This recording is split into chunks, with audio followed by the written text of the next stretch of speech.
encore, nous te bénissons, nous te rendons les actions des grâces. Ce soir, c'est une opportunité que tu nous offres. C'est une grâce au Père éternel que tu nous as fait, Père éternel, de demeurer dans ta présence, écouter ta parole. La Bible déclare dans le livre des Actes des Apôtres, chapitre 2, verset 42, que les disciples persévéraient dans l'enseignement des apôtres. Jésus, nous voulons persévérer à écouter, à poser des questions, à savoir davantage ce que c'est que ta volonté. Conduis-nous dans la dimension céleste. Dispose nos cœurs. Donne-nous encore cette passion d'écouter la parole. Dans le nom de Jésus, nous t'avons ainsi prié, nous disons Amen. Que Dieu vous bénisse. Voilà, aujourd'hui nous sommes dans notre sujet du jour, l'enseignement sur comment préparer un message. Le message peut être une exhortation, le message peut être une prédication, le message peut être un enseignement. C'est pourquoi il est important, comme on l'avait dit la fois passée, d'écouter, de s'interroger, chercher à savoir dans chaque pas que nous marquons dans la marche que nous avons choisie, qui est la marche chrétienne, nous devons toujours chercher à comprendre la volonté de Dieu, ce que Dieu veut, ce que Dieu a exactement dit selon les Écritures. Donc ici nous avons la définition, parce que nous ne pouvons pas commencer à expliquer comment préparer un message si nous n'avons pas les définitions des mots. Nous avons ici le mot exhortation, nous avons ici le mot prédication, nous avons ici le mot enseignement. Alors nous allons commencer par l'exhortation. Et nous avons toujours l'habitude de dire que le Nouveau Testament vient du grec. Donc, les écrits qui ont été traduits en français aujourd'hui, l'originalité, c'est le grec. On peut dire que pendant que les apôtres parlaient, ceux qui ont écouté, ils ont écrit pour la première fois en grec. Et nous avons aujourd'hui les traductions en anglais, les traductions en français, dans toutes les langues que vous connaissez. C'est pourquoi il est toujours important pour un enseignant de la parole de Dieu, pour un prédicateur, de toujours commencer par la définition. Et dans la définition, nous devons aller à la source des mots, tels que nous avons le mot en grec. On va aller faire les recherches. Le mot en grec exhorter veut dire parakaleo. Parakaleo. Parakaleo, en grec, veut dire simplement encourager, veut dire réconforter, veut dire consoler. Et c'est le mot qui est traduit en français par exhorter. Donc, quand nous entendons quelqu'un parler de l'exhortation, c'est du fait que la personne est en train soit d'encourager, est en train de consoler, est en train de réconforter une personne. Ok? Et dans la Bible, nous avons 104 versets qui nous parlent de parakaleo, exhorter.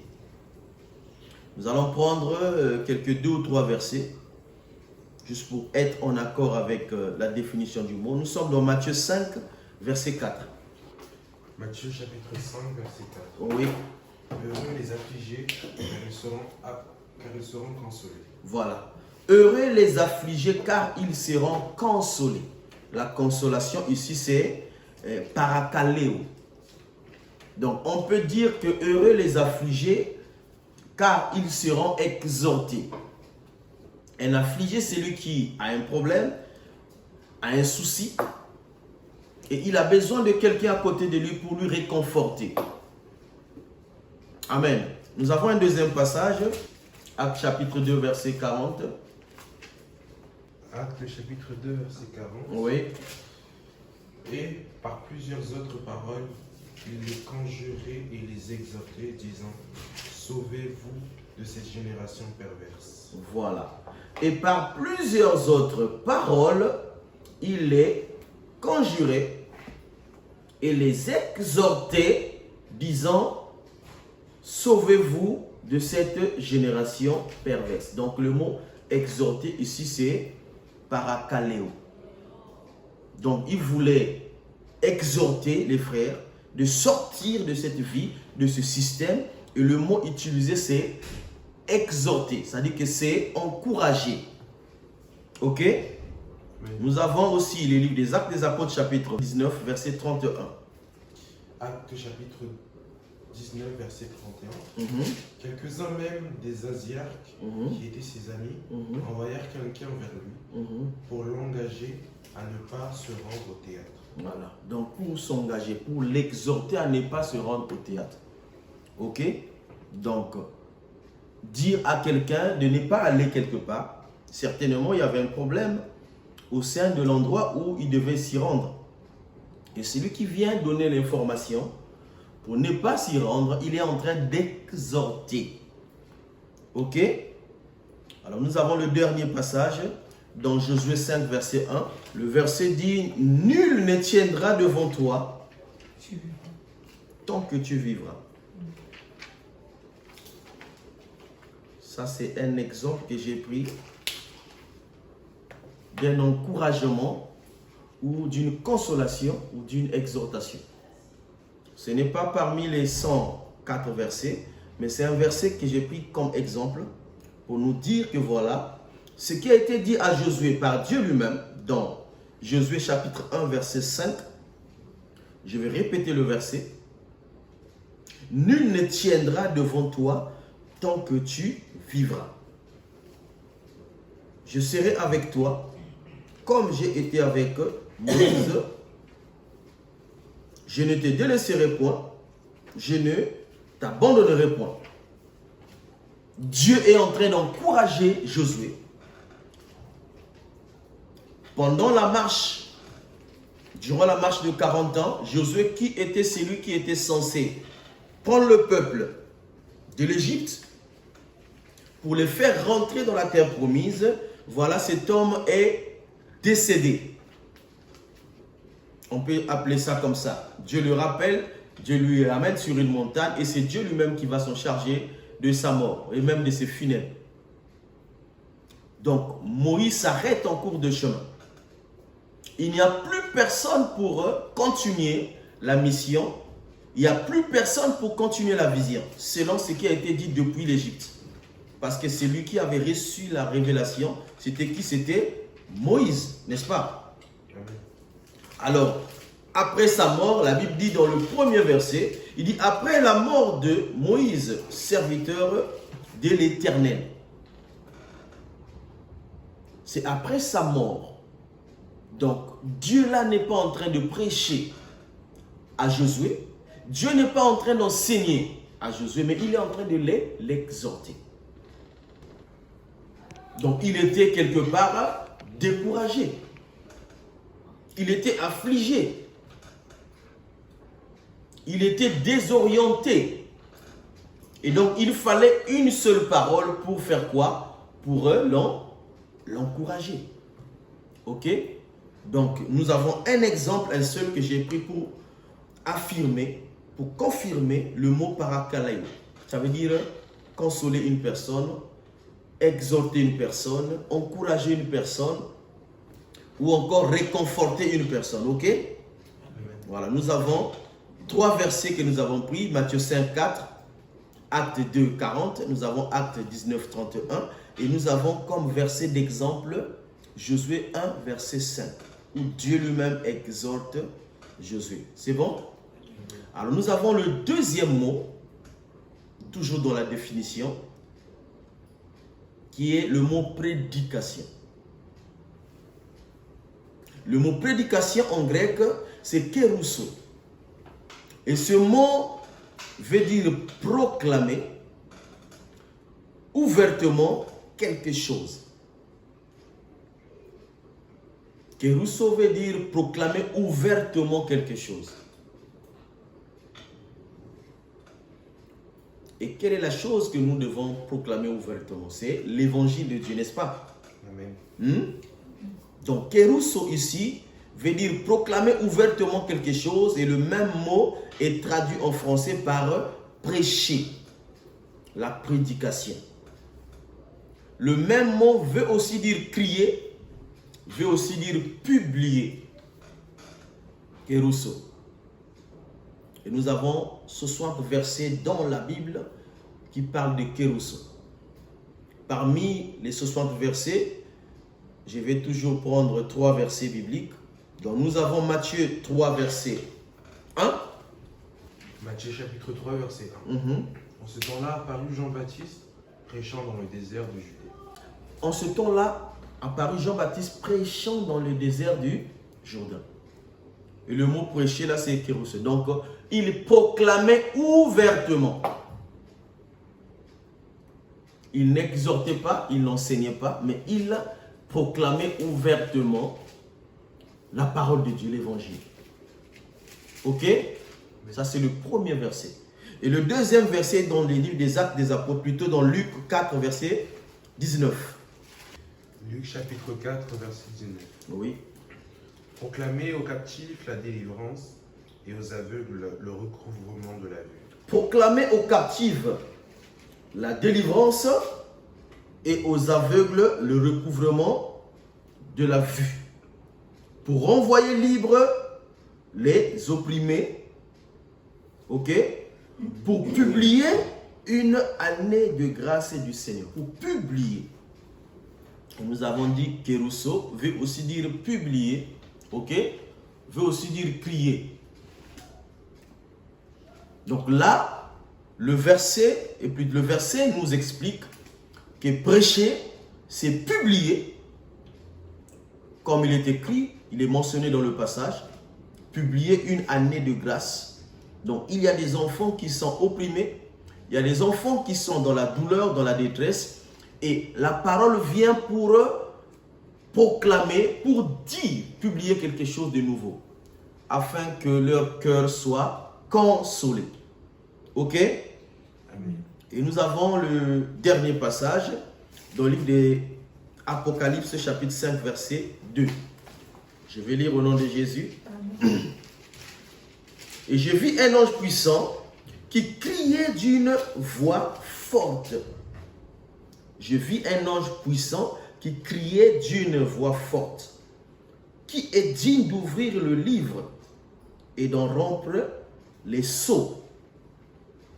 Un ange qui criait d'une voix forte. Il est ici question du salut. Il est ici question de la révélation que Dieu a donnée, a montré à Jean dans l'île de Patmos. Pendant qu'il était en captivité, en prison. Une île où il y avait des animaux féroces. En fait, c'était pour voir comment il devait mourir, Jean. Parce que c'était le tout dernier de tous les apôtres. Donc, il est mis dans cette île-là et pendant qu'il est là-bas, c'est là que Dieu va lui ouvrir les yeux pour lui montrer ce qui s'est passé avant et ce qui va se passer après. C'est pourquoi nous l'appelons l'Apocalypse, qui veut aussi dire la révélation.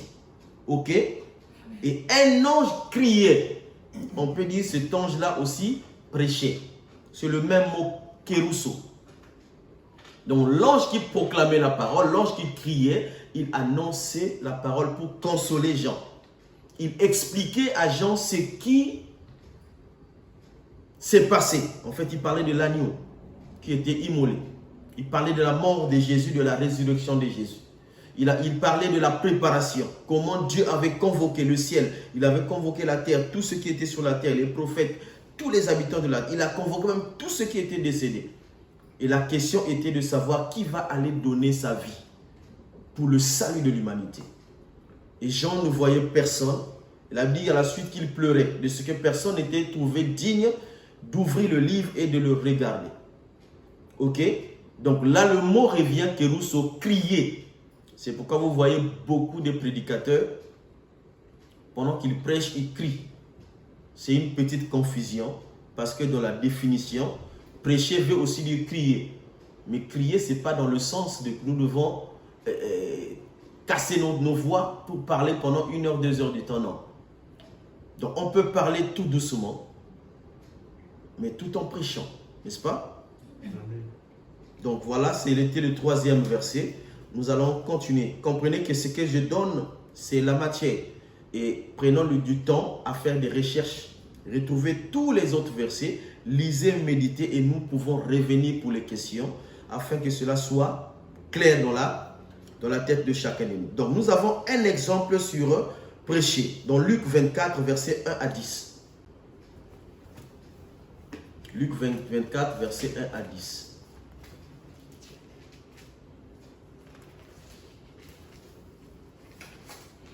Luc 24, versets 1 à 10.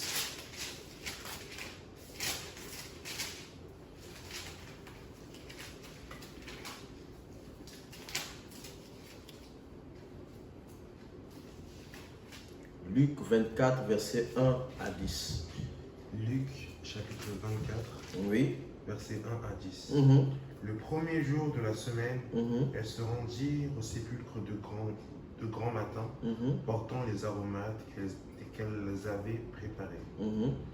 Elles trouvèrent que la pierre avait été roulée de devant le sépulcre. Mhm. Et étant entrées, elles ne trouvèrent pas le corps du Seigneur Jésus. Mhm. Comme elles ne savaient que penser de cela, voici, deux hommes leur apparurent en habits resplendissants. Mhm. Saisis de frayeur, elles baissèrent le visage contre terre, mais ils leur dirent, pourquoi cherchez-vous parmi les morts celui qui est vivant? Mhm. Il n'est point ici, mais il est ressuscité. Mhm. Souvenez-vous de quelle manière il vous a parlé Mhm. lorsqu'il était encore en Galilée Mhm. et qu'il disait, il faut que le Fils de l'homme soit livré entre les mains des pécheurs, Mhm. qu'il soit crucifié et Mhm. qu'il ressuscite le troisième jour. Mhm. Verset 8. Mhm. Et elles se souvinrent des paroles de Jésus. Verset 9. À leur retour du sépulcre, elles annoncèrent toutes ces choses aux 11 et à tous les autres. Mhm. Pardon. À leur retour du sépulcre, elles annoncèrent toutes ces choses aux 11 et à tous les autres. Les 11, c'est les apôtres, les 11 apôtres. Parce que le 12e était perdu, c'était Judas Iscariote. Et les femmes qui devaient aller déposer les aromates à la tombe de Jésus, parce que le jour de sa mort, c'était juste avant le sabbat, et juste après, ils ne pouvaient pas aller à la tombe de Jésus pour aller déposer les aromates. Comme de coutume, il fallait embaumer le corps et mettre du parfum sur son corps. Et c'était une rituel qui se faisait comme ça à l'époque, parce que les enterrements, ce n'est pas comme aujourd'hui à l'époque. Ok? Et c'est les femmes qui vont se rendre à la tombe pour constater que Jésus n'était pas dans sa tombe. Continue le verset 10. Verset 10. Celles qui dirent ces choses aux apôtres étaient Marie de Magdala, Jeanne, Marie, mère de Jacques, et les autres qui étaient avec elle. Amen. Et j'aime bien la précision de la Bible. Vous voyez comment, ici, il est question du message phare de la Bible. Si nous sommes assis aussi aujourd'hui, c'est parce que Jésus est mort et Jésus est ressuscité. Et pourquoi qu'il était ressuscité, il fallait qu'il y ait des personnes qui l'annoncent. Parce que nous avions l'enseignement selon ce que le maître avait dit qu'il devait mourir. Le troisième jour, il devait ressusciter. Et là, il est question de la confirmation du message que le maître avait donné aux disciples. Et ces femmes vont aller constater qu'il était ressuscité exactement et vont revenir au lieu où étaient les 11 disciples et les autres. Quand on parle des 11, c'est les apôtres et les autres, c'est des disciples. Parce que les autres, les 11 aussi font partie des disciples, n'est-ce pas? Amen. Donc les autres, c'est ceux qui ne sont pas apôtres. Et les femmes les apportèrent l'information, mais ceux qui étaient là, les 11 n'ont pas cru à ces femmes-là, et les autres disciples aussi n'ont pas cru. Ok? Et l'action ici, l'exemple ici est donné pour nous montrer la signification de la prédication. Proclamer, nous avons dit, proclamer ouvertement quelque chose. Ok? Proclamer ouvertement quelque chose.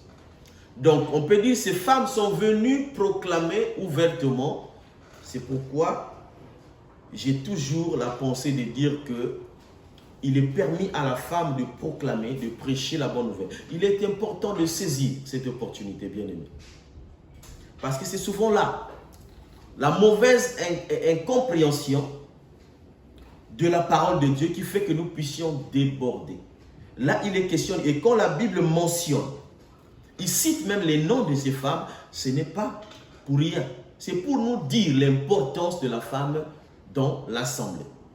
Donc, ceux qui ont apporté ou celles qui ont apporté la bonne nouvelle, le message phare de l'évangile, c'était des femmes, n'est-ce pas? Voilà, donc ces femmes ont prêché, sont allées prêcher. Ok?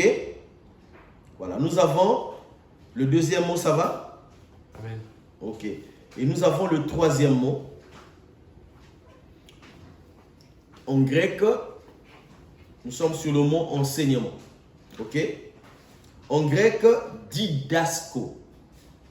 Didasko veut dire instruire, veut dire tenir un discours en vue de les instruire. Ou être enseignant. Le même mot veut dire être enseignant. Le même mot veut dire explique ou exposer une chose. Et la chose à exposer, c'est quoi? C'est l'évangile. Donc ici, le mot didasko veut dire enseigner. Je commence par la définition du mot pour vous faire comprendre la différence entre exhorter, entre prêcher et enseigner. Et là, nous voyons dans l'exemple, dans la prédication, c'est les femmes qui ont été les premières à aller prêcher. Où les hommes n'ont même pas cru. Ok? Et nous avons... Est-ce que nous avons compris la définition de didasko? Didasko veut dire instruire. Nous savons tous, nous pouvons utiliser nos dictionnaires normaux pour prendre la définition du mot instruire.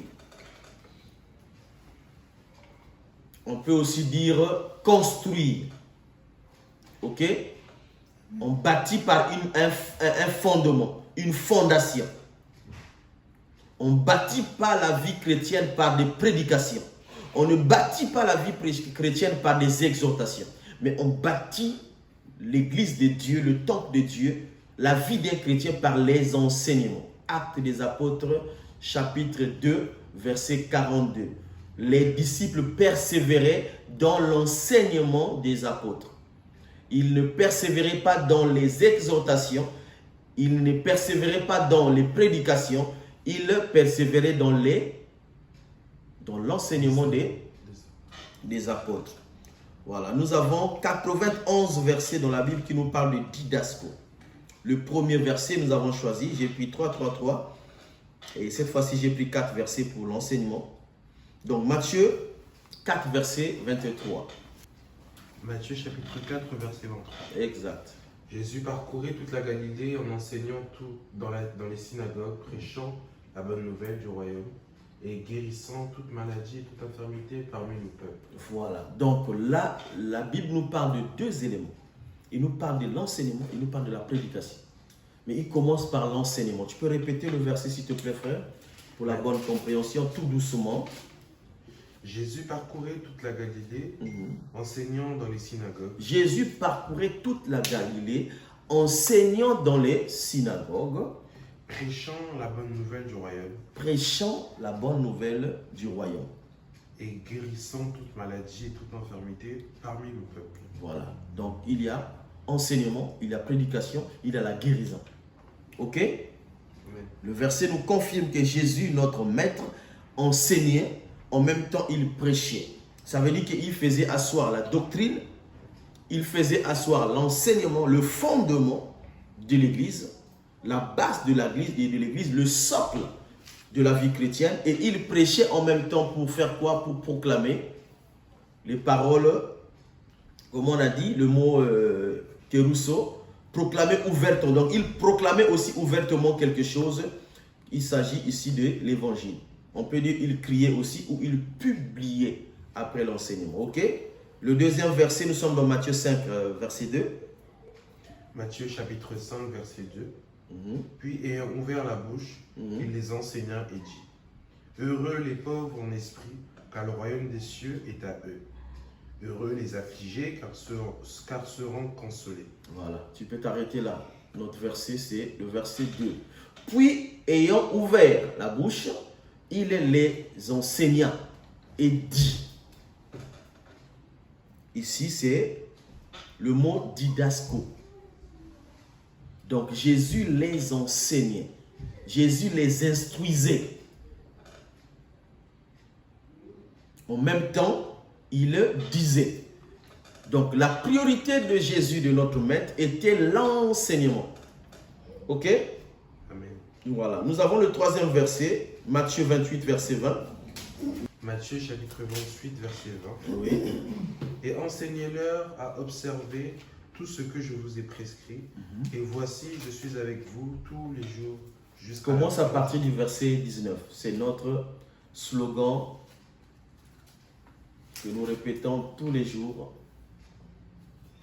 Vas-y, le verset 19. Matthieu chapitre 28, verset 19. Oui. Allez, faites de toutes les nations des disciples, les baptisant au nom du Père, du Fils et du Saint-Esprit, et enseignez-leur à observer tout ce que je vous ai prescrit. Voilà. Donc, après le baptême, en fait, c'est ce que Actes des Apôtres, chapitre 2, verset 42, a répété. Quand vous commencez à partir du verset 37, c'est après les avoir prêchés, c'est Pierre qui a prêché après la Pentecôte, et les disciples, plutôt ceux qui ont écouté la parole, ceux qui ont été touchés par la parole, ils ont posé la question, que ferons-nous? Ils voulaient changer leur vie. Ils voulaient que leur vie soit transformée. Ils voulaient mener la vie comme les apôtres. Et Pierre a dit, répentez-vous, soyez baptisés au nom de Jésus. Et après le baptême, ils ont suivi le carnaval exactement comme le maître avait dit, l'enseignement. Ils ont persévéré dans l'enseignement. Donc, quand la mission que nous avons, c'est faire des nations des disciples, les baptisants, et après le baptême, c'est l'enseignement. Il faut passer par l'enseignement. Nous avons Marc 8, verset 31. Marc chapitre 10, verset 31. Oui. Alors il commença à leur apprendre qu'il fallait que le Fils de l'homme souffre beaucoup, qu'il soit rejeté par les anciens, par les principaux sacrificateurs et par les scribes, qu'il soit mis à mort et qu'il ressuscite 3 jours après. Non, juste le verset. Je vais répéter. Alors il commença à leur apprendre qu'il fallait. Le mot apprendre ici, il commença à les enseigner. Il leur communiquait l'enseignement sur sa mort et sur sa résurrection. Sur comment il va être crucifié, comment il va être livré. Il fallait un enseignement pour qu'ils comprennent. Ok? Et nous avons un exemple sur l'enseignement. Nous avons Luc, chapitre 10, verset 25 au verset 37. Pour clôturer avec notre définition des 3 mots. Luc chapitre 10, Oui. verset 25 au verset 37. Oui. Un docteur de la loi se leva Ouais. et dit à Jésus, Oui. pour l'éprouver, « Maître, que dois-je faire pour hériter la vie éternelle ?» Jésus lui dit, « Qu'est-il écrit dans la loi?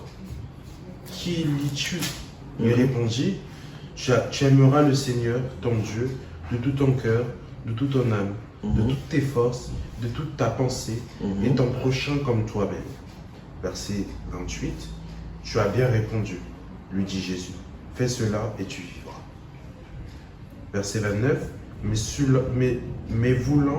lui, voulant se justifier, dit à Jésus, « Et qui est mon prochain ?» Jésus reprit la parole et dit, « Un homme descendait de Jérusalem à Jéricho et tomba au milieu des brigands qui le dépouillèrent, le chargèrent de coups et s'en allèrent, le laissant à demi-mort.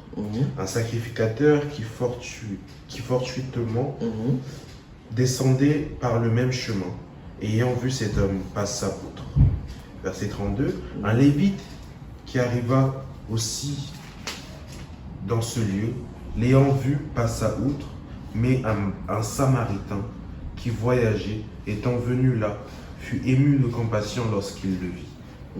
Il s'approcha et banda ses plaies, et versant de l'huile et du vin, puis il le mit sur sa propre monture et le conduisit à une hôtellerie et prit soin de lui. Le lendemain, il tira 2 deniers, les donna à l'hôte et dit, « Aie soin de lui, et ce que tu penseras de plus, je te le rendrai à mon retour. » Lequel de ces trois te semble avoir été le prochain de celui qui était tombé au milieu des brigands? C'est celui qui a exercé la miséricorde envers lui, répondit le docteur de la loi. Et Jésus lui dit, va et toi, fais de même. Fais de même, parole du Seigneur. Oh, c'est merveilleux. Là, c'est un enseignement, ok? C'est un exemple sur l'enseignement. Et le thème de l'enseignement, nous pouvons l'intituler comment? De cet enseignement que Jésus est en train de donner. Bon samaritain. Hein? Celui du bon samaritain. Oui, on peut sortir le thème bon samaritain, on peut expliquer par le même texte. Et on peut encore sortir le thème central. Qu'est-ce qu'il est en train de vouloir communiquer à l'amour? L'amour. Donc, Jésus est en train de vouloir enseigner sur l'amour. Quand nous lisons depuis le début, le docteur de la loi est venu. En fait, la question était sur l'amour de Dieu et l'amour de son prochain. En fait, le tout, c'est l'amour. Donc, on peut par là comprendre, pour ceux qui composent des messages ou ceux qui écrivent des messages, tu peux avoir une prédication ou un enseignement dans le texte. Tu peux tirer ton texte de base, en même temps, tu peux avoir ton thème dans le même texte. Ok? Donc, tu peux dire un bon samaritain. Tu vois? Et tu vas développer par rapport au texte. Après, on peut avoir d'autres éléments juste pour compléter, mais nous devons rester vraiment dans ce qui a été dit. Ne mélangeons pas comme beaucoup le font, sous prétexte de révélation. La Bible ne se révèle que par elle-même. Ok? Donc, le thème central ici, c'est l'amour. Jésus voulait apprendre à ce docteur de la loi comment aimer une personne. Parce que la personne, étant docteur de la loi, n'avait pas la vraie définition de l'amour. Là, il ne s'agissait pas de l'exhortation, ni de la prédication. Il n'était pas question d'encourager le docteur de la loi. Il n'était pas question de proclamer seulement, mais il était question d'instruire le docteur de la loi. Ok? Et pour l'instruire, il passe par une parabole. L'objectif était d'enseigner, d'instruire le docteur de la loi. Donc, il fallait passer par une stratégie, mais le but, c'était de le faire comprendre ce que c'est que l'amour. Ok? Il y avait un homme qui tombe parce que Jésus pouvait savoir la pensée du docteur de la loi. Parce que quand vous lisez au début, il pose une question en fait pour l'éprouver. Ok? Pour lui, un juif ne peut pas s'entendre avec un samaritain. C'était interdit. Même leurs parents pratiquaient cette position-là. Étaient dans une position où on ne pouvait pas s'entendre avec un samaritain. Ils ne s'entendaient pas depuis après le décès de Salomon. Au temps de Jéroboam et Roboam, dans le livre des rois, nous pouvons découvrir cette histoire où on avait déchiré le montant en deux, qui signifiait les 12 tribus, les 10 tribus au nord et les 2 tribus au sud. Le royaume de Juda et le royaume de la Samarie. Et ils ne pouvaient pas s'entendre parce qu'ils avaient des conflits. Et curieusement, dans la pensée, dans l'enseignement de Jésus, il lui enseigne que c'est lui qui est venu secourir. Parce que quand vous voyez la personne qui était tombée, c'était celui qui revenait de Jérusalem. Suivez bien les traces des Écritures. Vous voulez travailler sur un message, passez du temps à lire, à poser beaucoup de questions, bien-aimés. Si vous n'avez pas de réponses, interrogez les hommes de Dieu. Si vous n'avez pas de réponses, interrogez la Bible. Si vous n'avez pas de réponses, interrogez d'autres documents pour avoir des bonnes réponses avant de venir présenter là le message devant le Seigneur. Parce qu'ici, il est question d'interpréter la Bible telle que les apôtres l'ont interprétée, sans ajouter ni retrancher. Ok? Amen. Donc, on ne peut pas ajouter, on ne peut pas retrancher. Donc, je prends le même message, je vais enseigner sur l'amour, je prends un texte, je donne l'exemple du Samaritain, je donne l'exemple du docteur de la loi. Maintenant, nous prenons des figures, des personnages qui sont dans le texte. Ils sont toujours utiles. Il faut les signifier, il faut les expliquer. quel est le rôle du docteur de la loi, on peut expliquer, c'est que c'est qu'un docteur de la loi. C'est lui qui maîtrisait le Tanakh juif. Celui qui avait la connaissance, c'est lui qui pouvait instruire lui aussi. Parce qu'un docteur, c'est lui qui a fait l'école rabbinique. Mais voici cet homme incapable de comprendre l'amour. Ok? Voilà. Donc là, nous avons la définition sur les 3 mots. Exhortation, prédication et enseignement. Est-ce que c'est clair? Oui. Sur la définition. C'est-à-dire que quand nous écoutons un homme de Dieu parler, quand nous écoutons un homme de Dieu prêcher, nous pouvons savoir que cet homme est en train de prêcher, que cet homme est en train d'exhorter, que cet homme est en train d'enseigner. N'est-ce pas? Et même, nous-mêmes, quand nous préparons un message, déjà par la préparation, nous pouvons comprendre que nous partons dans le sens de l'exhortation, ou de la prédication, ou de l'enseignement. Ok? Voilà, donc voilà un peu ce qu'on avait sur la définition des 3 mots. C'est très important. Nous allons nous arrêter là pour l'instant et nous allons donner la suite. La prochaine vidéo, nous allons expliquer comment composer un message de Dieu. Et je crois que cela va te servir, cela va être bénéfique pour toi, afin que les jours à venir, si Dieu a mis en toi un talent, si Dieu a mis en toi quelque chose, et quand tu vas préparer ton message, tu sauras comment orienter. Même quand tu vas écouter, aujourd'hui nous avons combien, je ne sais pas, des millions de prédicateurs, d'enseignants, dans les réseaux sociaux partout.